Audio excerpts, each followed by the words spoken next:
ನನ್ನನ್ನು ಕೊಂಡಾಡುತ್ತಾರೆ. ಗುರುಕುಲದಿಂದ ವಿದ್ಯೆಯನ್ನು ಕಲಿತು ಅರಮನೆಗೆ ಬಂದೆ. ಅರಮನೆಗೆ ಬಂದು ಕೆಲವು ಸಮಯ ಕಳೆಯಿತು. ಮನಸ್ಸಿಗೆ ಒಂದು ರೀತಿ ಬೇಸರ. ಕಲಿತಿರುವಂತಹ ವಿದ್ಯೆಯನ್ನು ಪ್ರಕಾಟಗೊಳಿಸಬೇಕು ಎನ್ನುವುದಾಗಿ ಯೋಚನೆ ಮಾಡುತ್ತಿದ್ದಂತಲೇ ಇವತ್ತು ಲೇಖನ ಬಂತು. ಎಲ್ಲಿದು? ಭುವನಗಿರಿಯ ಅರಸನು ಇಲ್ಲಿಗೆ ಲೇಖನ ಕಳಿಸಿರುವಂತಹ ಉದ್ದೇಶವಾದ್ರೂ ಏನು? ಚರ್ಚಾಗೋಷ್ಠಿಯಂತೆ ತುಂಬಿದ ಸಭೆಯಲ್ಲಿ ಚರ್ಚಾಗೋಷ್ಠಿಯಲ್ಲಿ ನೀನು ಭಾಗ್ಯ ಹಾಕಬೇಕು ಎನ್ನುವುದಾಗಿ ಕಳಿಸಿದ್ದು ಸತ್ಯ. ತಂದೆಯಿಂದ ಹೋಗಿ ಕೇಳಿದೆ, ಅಪ್ಪಣೆಯನ್ನು ಪಡೆದುಕೊಂಡೆ.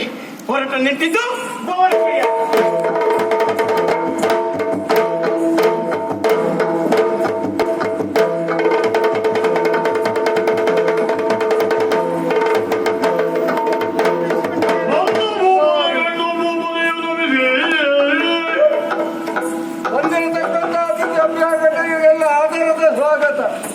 ಭುವನಗಿರಿಯಲ್ಲಿಂದು ಚರ್ಚಾಗೋಷ್ಠಿ.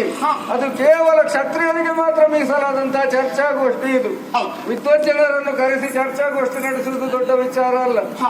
ಆದ್ರೆ ನಮ್ಮದಾದಂತಹ ಕ್ಷತ್ರಿಯರ ನಿಲುವೇನು, ನಮ್ಮದಾದಂತಹ ಸಾಮ್ರಾಜ್ಯ ವಿಸ್ತರಣೆ ಮಾಡುವುದು, ನಾವು ಬಾಳಿ ಬದುಕುವತಕ್ಕಂಥವ್ರು.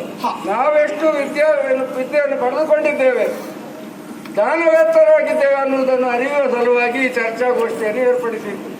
ಹಾಗಾಗಿ ಮೊದಲಾಗಿ ವಾಗ್ದೇವಿಗೆ ವಂದಿಸಿ ಚರ್ಚಾಗೋಷ್ಠಿಯನ್ನು ಆರಂಭ ಮಾಡೋಣ. ವಿಷಯ ಏನು?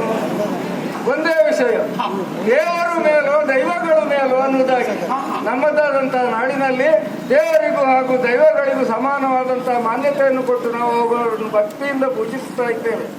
ಆದ್ರೂ ಒಂದರ್ಥದಲ್ಲಿ ಆಲೋಚನೆ ಮಾಡಿದ್ರೆ ದೈವಗಳ ಮೇಲೋ ದೇವರ ಮೇಲೋ ಅನ್ನತಕ್ಕಂಥ ಜಿಜ್ಞಾಸೆ ಪ್ರತಿಯೊಬ್ಬರಲ್ಲಿ ಉಂಟು. ಹಾಗಾಗಿ ಇವತ್ತಿನ ಚರ್ಚಾಗೋಷ್ಠಿಯ ವಿಚಾರ ದೇವರ ಮೇಲೋ ದೈವ ಮೇಲೋ ಅನ್ನುವುದಾಗಿ ನಿಮಗೆ ಬೇಕಾದಂತಹ ವಿಷಯವನ್ನು ಆಯ್ಕೆ ಮಾಡಿಕೊಂಡು ವಾದ ಮಂಡನೆ ಮಾಡಬಹುದು.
ದೇವರ ಪ್ರಭಾವ ಹೆಚ್ಚು ಎನ್ನುವುದಾಗಿ ಅದರಲ್ಲಿ ನಾನು ಆಯ್ಕೆ ಮಾಡಿಕೊಂಡಿದ್ದು ದೈವದ ಕುರಿತಾಗಿ ಕಾರಣ ಉಂಟು. ಏನು? ಯುಗಗಳು ನಾಲ್ಕು ಯುಗದಲ್ಲಿ 3 ಯುಗದಲ್ಲಿ ದೇವರ ಪ್ರಭಾವವೇ ಹೆಚ್ಚಿತ್ತು.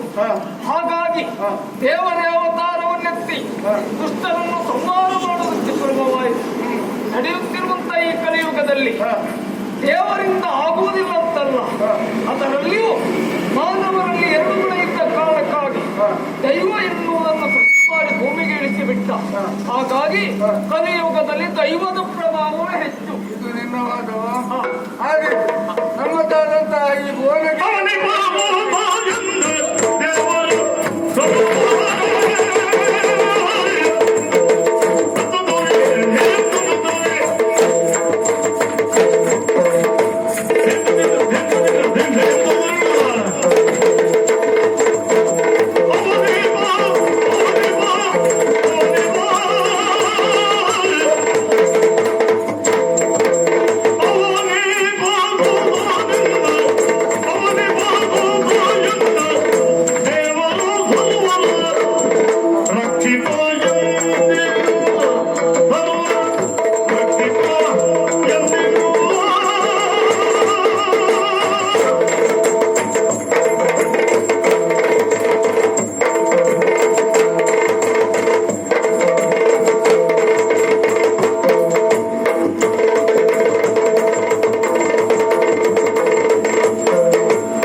ನಮ್ಮನ್ನೆಲ್ಲವರಿಗೆ ಕರೆಸಿ ಚರ್ಚೆಗೋಷ್ಠಿಗೆ ನೀವು ಮುಂದಾದವರು. ಈ ಚರ್ಚೆಗೋಷ್ಠಿಯಲ್ಲಿ ದೇವರ ಹೆಚ್ಚು ಅಲ್ಲ ದೈವ ಹೆಚ್ಚು ಎನ್ನುವುದಾಗಿ ನಿಮ್ಮ ಪ್ರಶ್ನೆ. ದೈವ ಕಡಿಮೆ ಅಂತ ಹೇಳೋದಿಲ್ಲ. ಯಾಕಂತ ಹೇಳಿದ್ರೆ ಅದಕ್ಕೆ ಆದಂತ ಒಂದು ಕೀರ್ತಿ ಇದೆ, ಅದನ್ನು ನಂಬಿದ ವರ್ಗವೂ ಕೂಡ ಇದೆ. ಆದ್ರೆ ಪ್ರಪಂಚದಲ್ಲಿ ಶ್ರೇಷ್ಠ ಎನ್ನಬೇಕಾದದ್ದು ಯಾರಿಗೆ? ದೇವರಿಗೆ.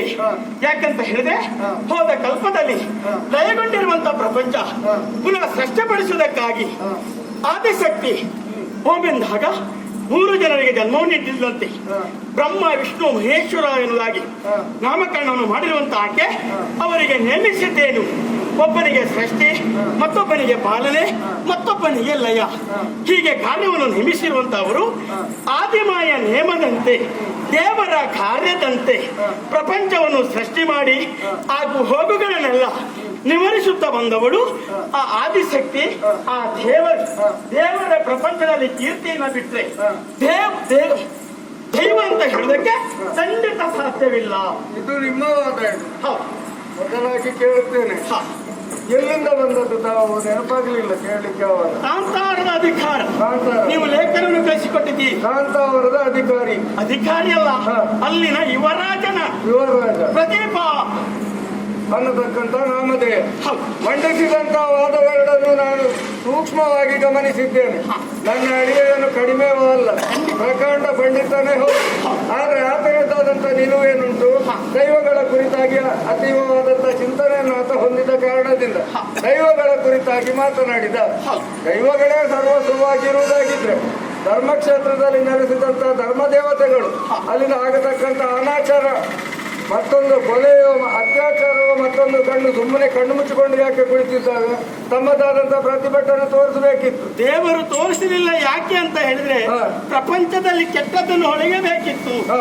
ಆ ಉದ್ದೇಶದಿಂದ ಅವರ ಕೀರ್ತಿ ತೋರಿಸಬೇಕು ಮುಂದಾಗಲಿಲ್ಲ. ಇದು ಕಲಿಯುಗ. ಹೌದು. ಈ ಕಲಿಯುಗದಲ್ಲಿ ಹಾ. ದೇವರು ಒಂದಲ್ಲ ಒಂದು ರೀತಿಯಲ್ಲಿ ಹಾ. ಪ್ರತಿಯೊಬ್ಬನನ್ನು ಬರೆಯುತ್ತಾನೆ. ಹಾ. ಒಬ್ಬನಲ್ಲಿ ಕೆಟ್ಟ ಗುಣವನ್ನು ತುಂಬಿದ್ರೆ ಮತ್ತೊಬ್ಬನಲ್ಲಿ ಸದ್ಗುಣವನ್ನು ತುಂಬುತ್ತಾನೆ. ಹೌದು. ಒಬ್ಬನಲ್ಲಿಯೇ ಸದ್ಗುಣವು ಕೆಟ್ಟ ಗುಣವು ಎರಡೂ ತುಂಬಿಕೊಂಡು ಬೇಕಾದಂತಹ ಸಂದರ್ಭದಲ್ಲಿ ವರ್ತನೆಯನ್ನು ತೋರತಕ್ಕಂಥದ್ದು ಯಾವುದು?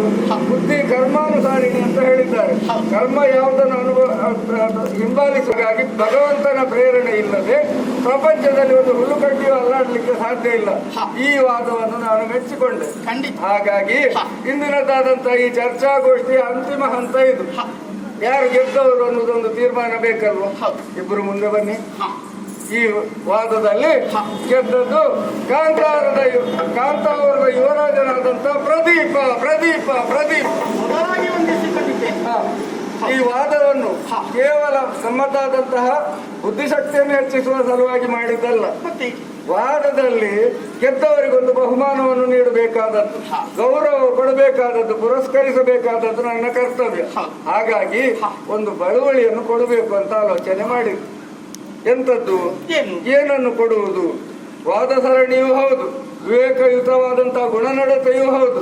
ಪ್ರತಿಯೊಂದನ್ನು ತುಂಬಿಕೊಂಡಿರತಕ್ಕಂತಹ ನಿಮ್ಮಂತವರಿಗೆ ನನ್ನ ಮಗಳು ಭಾಮಿನಿಯನ್ನು ಕೊಟ್ಟು ವಿವಾಹ ಮಾಡಬೇಕು ಅಂತ ನಿರ್ಣಯ ಮಾಡಿದೆ.